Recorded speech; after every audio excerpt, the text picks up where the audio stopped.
कर्तयुगाची वेधवाणी, कृषी तंत्राची ही मंत्रवाणी.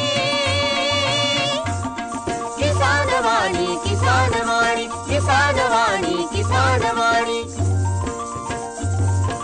सफल शेतीची भाष्यवाणी, पेरन काढन सांगे वाणी, शेती सुखाची आधारवाणी. किसान वाणी, किसान वाणी, किसान वाणी, किसान वाणी, किसान वाणी, किसान वाणी, किसान वाणी, किसान वाणी, किसान वाणी, किसान वाणी, किसान वाणी, किसान वाणी, किसान वाणी, किसान वाणी, किसान वाणी, किसान वाणी, किसान वाणी, किसान वाणी. भारत सरकारच्या कृषी आणि शेतकरी कल्याण मंत्रालयाच्या वतीनं प्रायोजित किसान वाणी कार्यक्रमात सादर करते सुरेश गोळे यांच्यासह मी प्रकाश नावकर आपलं मनपूर्वक स्वागत करतो. बंधूंनो, करायचे आपल्या कार्यक्रम सर नक्कीच करूया.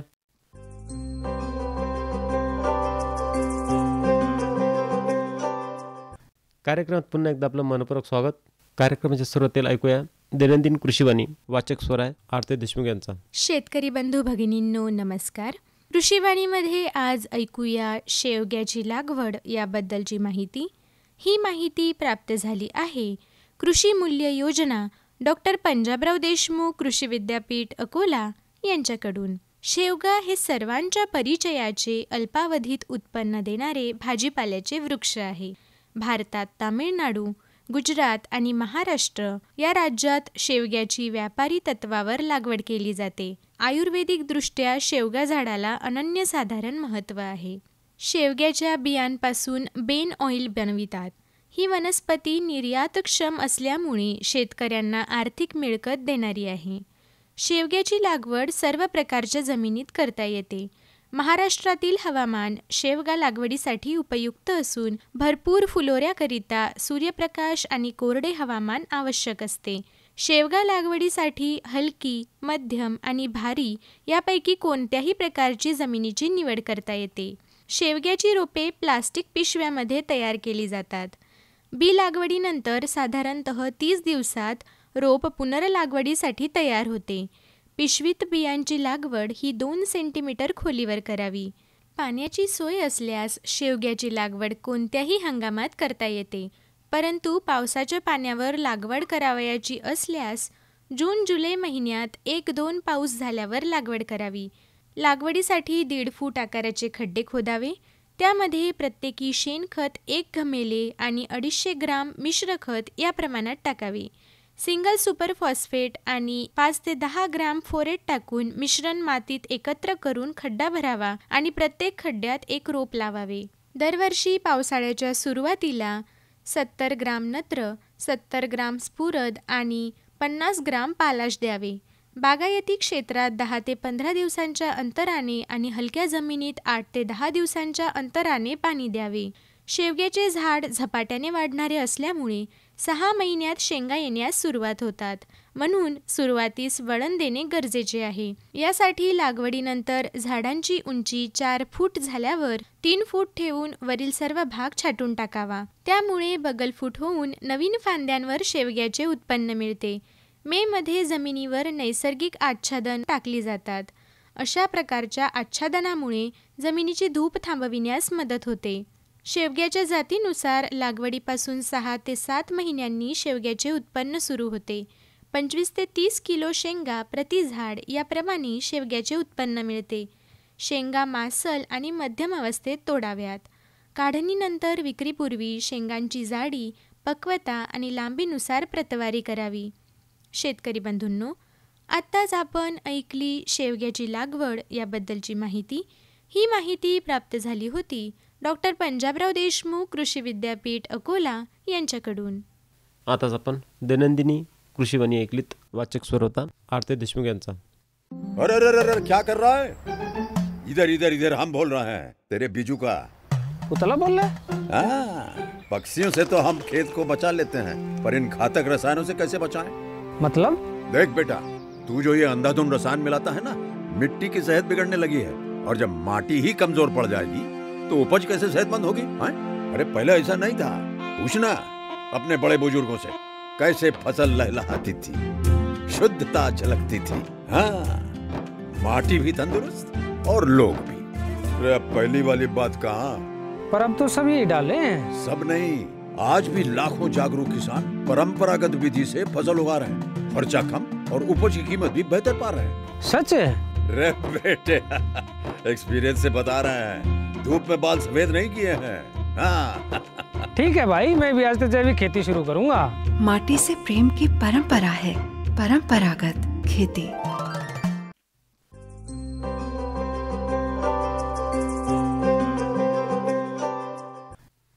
शेतकरी बंधूंनो, कार्यक्रमात आता ऐकूया खरीप हंगामाचे नियोजन याविषयी संजय अटक, तालुका कृषी अधिकारी पातूर यांची आरती देशमुख यांनी घेतलेली मुलाखत. शेतकरी बंधूंनो, खरीप हंगामाला आता सुरुवात होणार आहे. शेतकऱ्यांच्या दृष्टीने हा अतिशय महत्त्वाचा हंगाम आहे. या हंगामामध्ये योग्य नियोजन आणि व्यवस्थापनामुळे पिकांचे उत्पादन वाढते, यातून शेतकऱ्यांची आर्थिक स्थितीही सुधारते. तसेच उत्पादन खर्च कमी होऊन नैसर्गिक संसाधनांचा योग्य वापर आणि व्यवस्थापनामुळे शेती अधिक शाश्वत होते. आणि म्हणूनच खरीप हंगामाचे नियोजन या सद्यस्थिती महत्त्वाच्या विषयी आपल्याला मार्गदर्शन करण्यासाठी स्टुडिओमध्ये उपस्थित आहेत संजय अटक, तालुका कृषी अधिकारी पातूर. नमस्कार सर. नमस्कार सर, सर्वप्रथम आमच्या शेतकरी बंधूंना खरीप हंगामाच्या पूर्वनियोजनाची सुरुवात कशी करावी आणि यामध्ये कोणती प्राथमिक कामे महत्त्वाची आहेत याविषयी माहिती सांगा.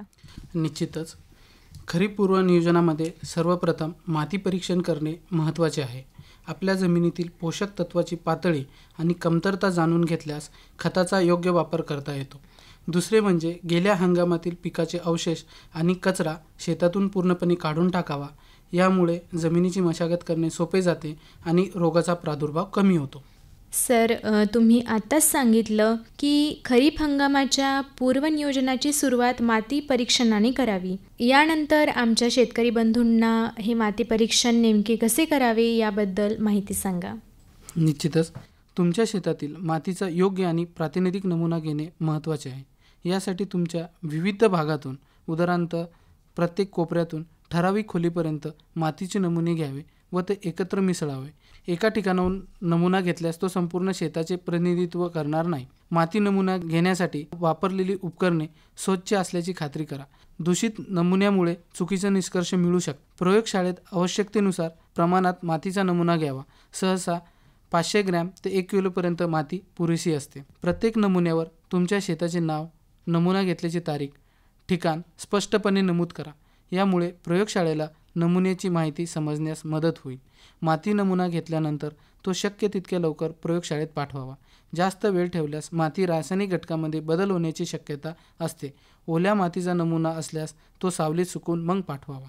माती नमुना पाठवताना तुमच्या पिकाचा प्रकार, मागील पिकाची माहिती, पाण्याची सोय, तुम्हाला कोणत्या घटकाचे परीक्षण करायचे आहे याची माहिती प्रयोगशाळेला द्या. ज्या जमिनीत नुकतेच खत किंवा रासायनिक औषधे वापरलेली आहे अशा ठिकाणची माती तपासणीसाठी घेऊ नका. निदान 15 ते 20 दिवसाचे अंतर ठेवा. शेतात ओलावा असलेल्या पाणथळ भागातील माती नमुना घेणे टाळावा. शक्यतोवर मध्यम ओलावा असलेल्या ठिकाणची माती घ्यावी. शेताच्या कडेला बांधाजवळची माती घेऊ नका, कारण ती उर्वरित शेतापेक्षा वेगळी असू शकते.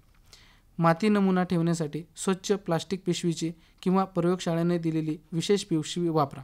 नमुना वाहतूक करताना तो फुटणार नाही किंवा खराब होणार नाही याची काळजी घ्यावी. अगदी बरोबर. आणि मग सर, माती परीक्षणानंतर शेतकऱ्यांनी कोणत्या गोष्टींवर लक्ष केंद्रित करणे आवश्यक आहे? माती परीक्षणानंतर जमिनीची मशागत योग्य प्रकारे करणे गरजेचे असते. जसे की नांगरणी, वखरणी, रोटावेटरच्या सहाय्याने जमीन भुसभुशीत करावी. यामुळे पावसाचे पाणी जमिनीत मुरण्यास मदत होते आणि बीजांकुरण चांगले होते. यामुळे चांगल्या प्रतीचे आणि रोगप्रतिकार शक्ती असलेले बियाणे निवडणे अत्यंत महत्त्वाचे आहे. कृषी विभागाच्या शिफारसीनुसार तसेच विद्यापीठाच्या शिफारसीनुसार आपल्या भागातील हवामान अनुकूल वाणाची निवड करावी. आणि मग या हवामानाला अनुकूल वाणांची निवड करताना शेतकऱ्यांनी काय काळजी घ्यावी? अर्थात आमच्या शेतकरी बंधूंनी बियाणे निवडताना काय काळजी घ्यावी याविषयी आम्हाला माहिती सांगा. बियाणे खरेदी करताना सर्वात महत्त्वाची बाब म्हणजे परवानाधारक विक्रेत्याकडूनच बियाणे खरेदी करावे. त्यानंतर बियाण्याची पिशवी सीलबंद असली पाहिजे, म्हणजे त्यामधून बियाणे बाहेर आलेले नसावे. कारण सीलबंद वेष्टनातून असलेले लेबल हे बियाणे कायद्याच्या मापदंडानुसार तयार करण्यात येते. त्यामुळे बियाण्याची गुणवत्ता उत्तम असते. बियाण्याच्या पिशवीवर लेबल असले पाहिजे. त्या लेबलवरती छपाई स्पष्ट असावी. त्यावर बीज प्रमाणीकरणाचे न्यूनतम मानके मापदंडानुसार आहे की नाही हे तपासून बघावे. मापदंडानुसार उत्तम उगवण शक्ती असलेले, चांगल्या प्रतीचे, सुधारित, कीड व रोगमुक्त असलेले बियाणे निवडावे. बियाणे खरेदी करताना वैध मुदतीची खात्री करून घ्यावी व वैध मुदतीच्या आतील बियाणेच खरेदी करावे. पिशवीवरील नमूद MRP दरापेक्षा जास्त दराने बियाणे खरेदी करू नये. बियाणे खरेदी करताना विक्रेत्याकडून संपूर्ण विवरणासह बिल अवश्य घ्यावे. संपूर्ण तपशील जसे पीक, वाण, संपूर्ण लॉट नंबर, वजन, बियाणे ज्या कंपनीचे आहे त्या कंपनीचे नाव, बियाण्याची किंमत, खरेदीदाराचे संपूर्ण नाव व पत्ता, विक्रेत्याचे नाव, सही इत्यादी नमूद असलेल्या रोख अथवा उधारीची पावती घ्यावी. बियाणे खरेदीची पावती, वेस्टर्न व त्यावरील लेबल इत्यादी जपून ठेवावे. वाणाची निवड करताना आपल्या जमिनीचा प्रकार, हवामान, लागवडीचे अंतर, कोरडवाहू बागायत याचा विचार करावा. खरेदी करावयाचे बियाणे, वाण, जात याची आपल्याला भागासाठी शिफारस केलेली आहे का हे शेतकरी बांधवांनी जाणून घ्यावे. निवडलेले वाण कोणत्या किडीसाठी अथवा रोगासाठी प्रतिकारक्षम किंवा सहनशील आहे याची माहिती घ्यावी. तसेच प्रमाणित बियाण्याची पिशवी तिन्ही बाजूने आतून शिवलेली असते. वरच्या बाजूचे प्रमाणपत्र शिवलेले असते, त्याला सील लावलेले असते. अलीकडे प्लास्टिक बॅगमध्ये बियाणे उपलब्ध होत आहे, त्यालाही पॅकिंग असते, त्यावर अवश्य मजकूर छापलेला असतो. पेरणीवेळी पिशवी खालच्या बाजूने फाडावी, त्यामुळे पिशवीतील असलेले लेबल व बीज प्रमाणीकरण यंत्रेचा टॅग व्यवस्थित राहील. पेरणीनंतर टॅगसह रिकामी पिशवी बिल जपून ठेवावे. भविष्यात जर बियाण्याचा काही दोष आढळला तर तक्रार करताना सर्व गोष्टी उपयोगी पडतात. मुदतबाह्य तसेच पॅकिंग फाटलेले सुटे बियाणे खरेदी करू नये. सरळ वाण बियाणे दरवर्षी खरेदी करून उत्पादन खर्च वाढवू नये. एकदा पिशवीतले बियाणे खरेदी केल्यानंतर त्यापासून चांगले बियाणे करून 3 वर्षे ते वापरता येते. सर, आपण असं म्हणायला हरकत नाही की खतांचे व्यवस्थापन खरीप पूर्वनियोजनाचा महत्त्वाचा भाग आहे. याबद्दल आपण काय सांगाल? होय, खताचे व्यवस्थापन अत्यंत महत्त्वाचे आहे. माती परीक्षण अहवालानुसार रासायनिक खताचा वापर करावा, अनावश्यक खताचा वापर टाळावा. रासायनिक खताबरोबर शेणखत, कंपोस्ट खताचा वापर केल्यास जमिनीची सुपीकता वाढते आणि खताची उपलब्धता आणि वेळेवर खरेदीचे नियोजन करणे आवश्यक आहे. अगदी बरोबर. सर, आपण जर अकोला जिल्ह्याचा विचार केला तर आपल्या जिल्ह्यात मुख्यत्वे कापूस आणि सोयाबीन हे खरीप हंगामात पीक घेतले जातात. तर मुख्यत्वे या पिकांसाठी आमच्या शेतकरी बंधूंनी जमिनीची कशी मशागत करावी याविषयी माहिती सांगा. निश्चितच कपाशीसारख्या पिकास खोल नांगरणी असावी लागते. सोयाबीनसारख्या पिकास 30 सेंटीमीटरपर्यंत नांगरणी केली तरी सुद्धा चालते. नांगरणीनंतर शेतकरी बांधवांनी आडवी व उभी वखरणी करावी. पुरेसा पाऊस झाल्यास वखरवाळी किंवा जांभूळवाळी करावी.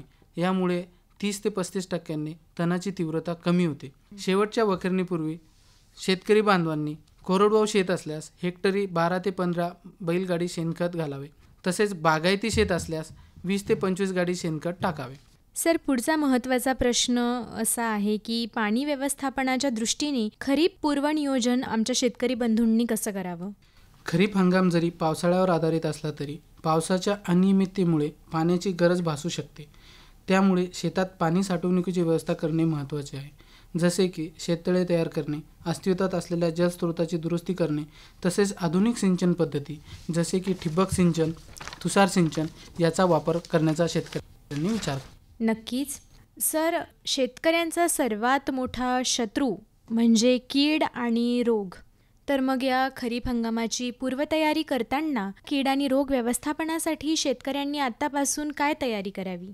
कीड आणि रोगाचा प्रादुर्भाव टाळण्यासाठी प्रतिबंधात्मक उपाय करणे महत्त्वाचे असते. जसे की शेतातील गवत आणि तण वेळोवेळी काढून टाकावे.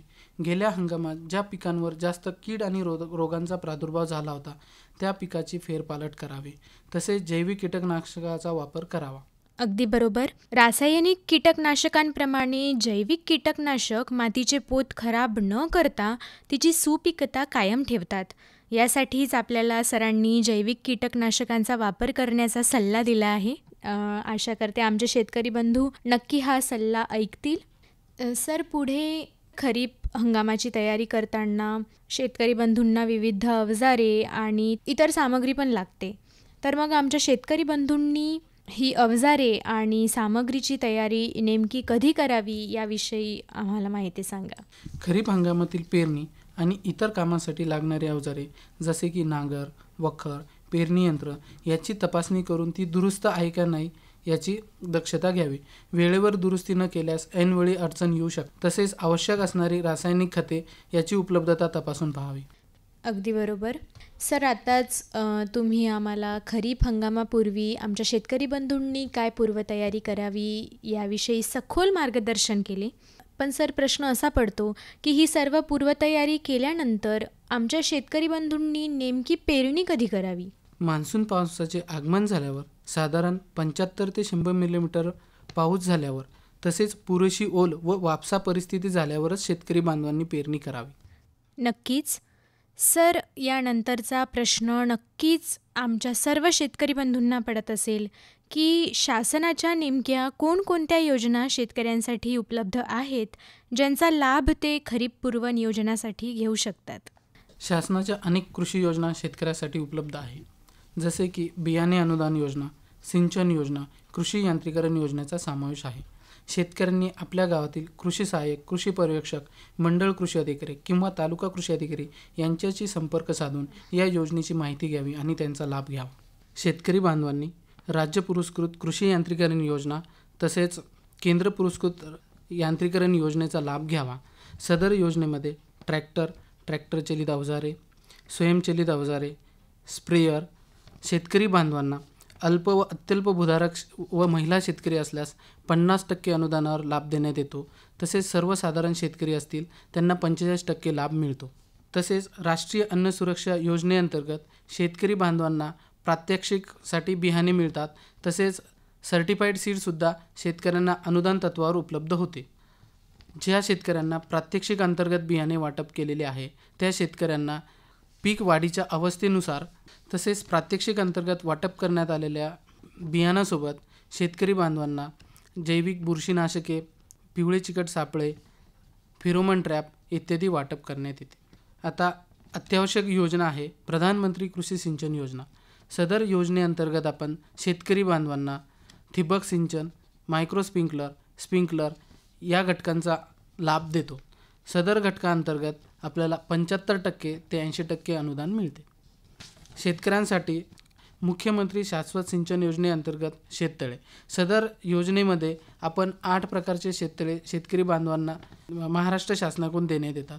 सदर शेततळे हे 15x15x3 पासून तर 34x34x3 पर्यंत असते. शेतकऱ्यांना 19,000 पासून ते 75,000 रुपयापर्यंत यामध्ये अनुदान मिळते. सर, मुलाखतीच्या शेवटी वळताना अकोला जिल्ह्यातील शेतकऱ्यांसाठी आपण काय विशेष संदेश द्याल? अकोला जिल्ह्यातील सर्व शेतकरी बांधवांना माझा संदेश आहे की खरीप हंगामाची सुरुवात करण्यापूर्वी योग्य नियोजन करा. माती परीक्षण, उत्तम बियाणे निवड, योग्य खत व्यवस्थापन, पाणी व्यवस्थापनावर लक्ष केंद्रित करा. कृषी विभागाच्या मार्गदर्शनाचे पालन करा. अत्याधुनिक तंत्रज्ञानाचा वापर करा. यामुळे निश्चितच आपल्या उत्पन्नात वाढ होईल आणि आर्थिक स्थिती सुधारेल. नक्कीच. शेवटी वेळेचे नियोजन, संसाधनांचा योग्य वापर आणि आधुनिक तंत्रज्ञानाचा अवलंब केल्यास शेतकऱ्यांचे जीवनमान उंचावू शकते हे या चर्चेतून कळून येते.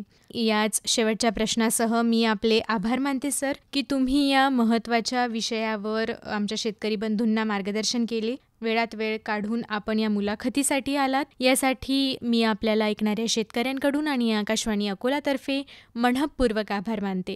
खूप खूप धन्यवाद सर. धन्यवाद. आताच आपण खरीप हंगामाचे नियोजन याविषयी संजय अटक, तालुका कृषी अधिकारी पातूर यांची आरती देशमुख यांनी घेतलेली मुलाखत ऐकलीत.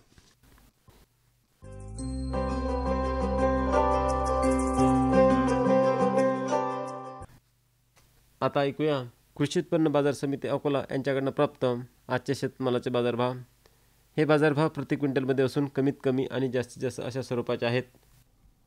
ज्वारी लोकल 1945 रुपये ते 2320 रुपये, आवक 115 क्विंटल. गहू लोकल 2425 रुपये ते 2660 रुपये, आवक 83 क्विंटल. गहू शरबती 3000 रुपये ते 3550 रुपये, आवक 80 क्विंटल. मूग 6965 रुपये ते 7490 रुपये, आवक 84 क्विंटल. तूर 6400 रुपये ते 7290 रुपये, आवक 1308 क्विंटल. हरभरा 5,000 रुपये ते 5,675 रुपये. आवक 1,588 रुपये. तीळ 8,000 रुपये ते 8,100 रुपये. आवक 9 क्विंटल. मका 1,760 रुपये ते 1,760 रुपयेच. आवक 6 क्विंटल. सोयाबीन 3,795 रुपये ते 4,325 रुपये. आवक 1,814 क्विंटल. शेतकरी बंधूंनो, आताच आपण कृषी उत्पन्न बाजार समिती अकोला यांच्याकडनं प्राप्त आजच्या शेतमालाचे बाजारभाव ऐकलेत.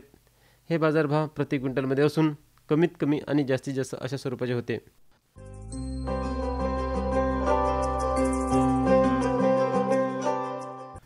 भगरीमध्ये आहे प्रथिनांचे प्रमाण सर्वात मस्त. शरीर राहते आपले तंदुरुस्त.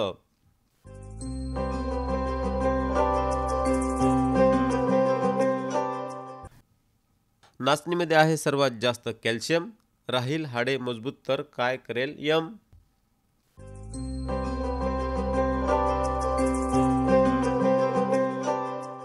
शेतकरी बंधूंनो, कार्यक्रमात त्यानंतर ऐकूया गोमूत्राविषयी माहिती. गायीचे विशेषतः देशी गायीचे गोमूत्र हे अतिशय उपयुक्त आहे. अनेक रोगावर हे औषध आहे.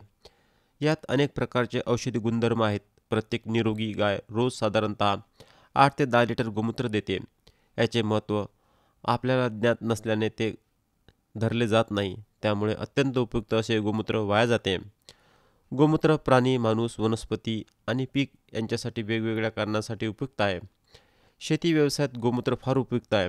गोमूत्रात वैज्ञानिक परीक्षणाद्वारे nitrogen, sulphur, potassium, sodium, calcium, manganese, तांबे, लोह, urea, ammonia, uric acid, oxalic acid, carbolic acid, enzymes, growth hormones, phosphate, propolin, oxide, alkaloids, endosonin इत्यादी घटक असल्याचे सिद्ध झाले आहे. या सर्वांचा शेती व्यवसायासाठी प्रत्यक्ष अगर अप्रत्यक्ष संबंध आहे. हे गुणधर्म ओळखूनच गोमूत्राला फार मोठ्या प्रमाणात शेती व्यवसायात वापर केला जातो. गोमूत्रात कीटकनाशक हा गुणधर्म असल्याने गोमूत्र आणि देशी गाईचे शेण एकत्र मिसळून कीटकनाशक आणि खत तयार करून पिकांसाठी वापरल्यास पिके रोगमुक्त होतात, उत्पादन वाढते आणि जमीन सुपीक आणि प्रदूषणमुक्त होते. गोमूत्र, गाईचे शेण, गूळ, पाणी यांचे मिश्रण 8 ते 10 दिवस हवाबंद करून ठेवून त्यानंतर पिकासाठी वापरले तर पिकांची वाढ आश्चर्यकारक होऊन उत्पादनात वाढ होते. जीवामृतात गोमूत्र वापरतात. अमृत पाण्यात गोमूत्र मोठ्या प्रमाणात वापरतात. सर्व प्रकारच्या जैविक खतात, जैविक कीटकनाशकात अर्थातच दशपर्णी अर्क, लिमित इत्यादीमध्ये गोमूत्र वापरले जाते. यात कीटकनाशक आणि हार्मोनचे गुणधर्म असल्याने पीक निरोगी जोमदारपणे वाढून उत्पादनात वाढ होते. यासाठी प्रत्येक शेतकऱ्याने अमृततुल्य असे गोमूत्र पकडून त्याची शेती व्यवसायात जास्तीत जास्त वापर करावा. शेती व्यवसायाबरोबरच गोमूत्राचा मानवी आरोग्यासाठी आयुर्वेदात औषधी निर्मितीसाठी फार मोठ्या प्रमाणात वापर केला जातो. गोमूत्राच्या औषधी गुणधर्मामुळेच ऋषीमुनींच्या काळापासून आजतागायत ज्ञानी माणसे गोमूत्राचे सेवन करतात. गोमूत्रात शुद्धीकरणाची प्रचंड क्षमता आहे.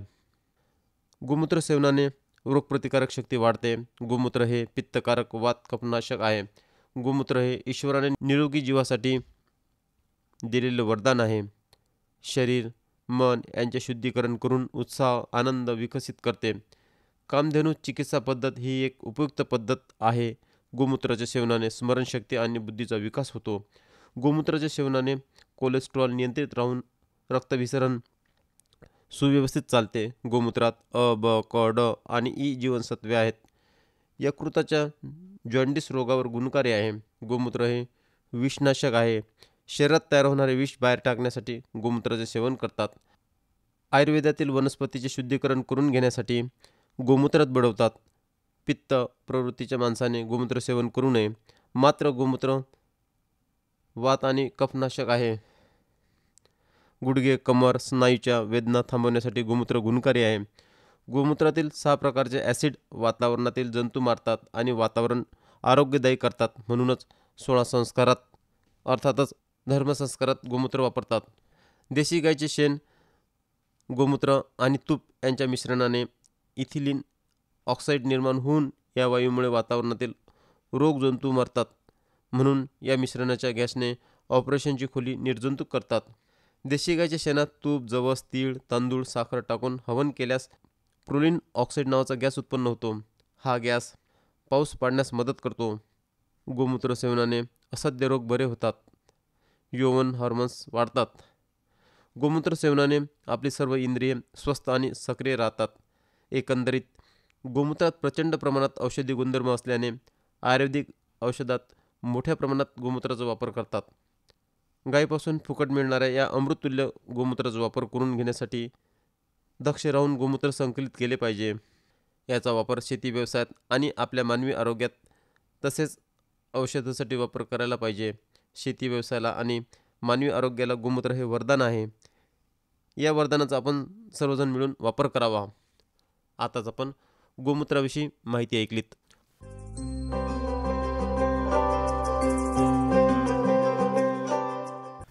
पौष्टिक तृणधान्य आहे पोषक घटकांची तिजोरी. शरीरात येणार नाही कोणत्या घटकाची कमजोरी.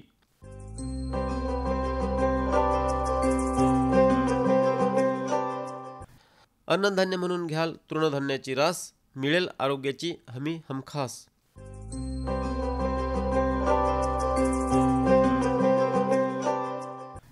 शेत तिथे पौष्टिक तृणधान्याची शेती. राही आरोग्याची चाबी हाती.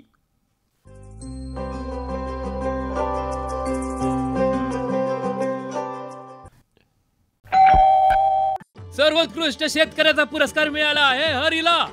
हरी आता आपल्या सर्वांना सांगतील आपल्या यशाचं रहस्य. माझ्या शेतकरी बंधू आणि भगिनींनो, आपणही आपल्या शेतात चांगलं पीक घेऊ शकता. ते कसं? बस जेव्हा काही समस्या असेल तेव्हा लगेच लावा हा नंबर 1800-180-1551. हा कोणाचा नंबर आहे भाऊ? शेतकरी कॉल सेंटरचा, जिथे तज्ञ आपल्याला शेतीच्या समस्येवर तोडगा सांगतील लगेच. अहो भाऊ, तज्ञ सारा वेळ थोडाच मिळणार आहे. नक्की मिळेल हो भाऊ. वर्षाचे 365 दिवस मिळेल. ते देखील सकाळी 6 ते रात्री 10 वाजेपर्यंत. पण भाऊ, जास्त वेळ बोलू तर पैसे खूप लागतील. अजिबात पैसे नाहीत. मोबाईलनं किंवा दुसऱ्या फोननं शेतकरी कॉल सेंटरला मोफत कॉल करा. सल्ल्याचेही पैसे नाहीत. 16 आणि खरं. शेतकरी बंधूंनो, शेतीच्या समस्यांवर आपल्या भाषेत लगेच उपाय मिळवण्यासाठी भारतात कोणत्याही फोननं राष्ट्रीय हेल्पलाईन नंबर 1800-180-1551 वर मोफत संपर्क साधा. शेतकऱ्यांचा मित्र शेतकरी कॉल सेंटर. बंधूंनो, याबरोबरच आजच्या आपल्या कार्यक्रमाची सुद्धा वेळ संपली आहे. तेव्हा प्रकाश नावकारला दराजा नमस्कार. आताच आपण भारत सरकारच्या कृषी आणि शेतकरी कल्याण मंत्रालयाच्या वतीने प्रायोजित किसानवाणी कार्यक्रम ऐकला. तर सादर करते ते सूरज गोळे.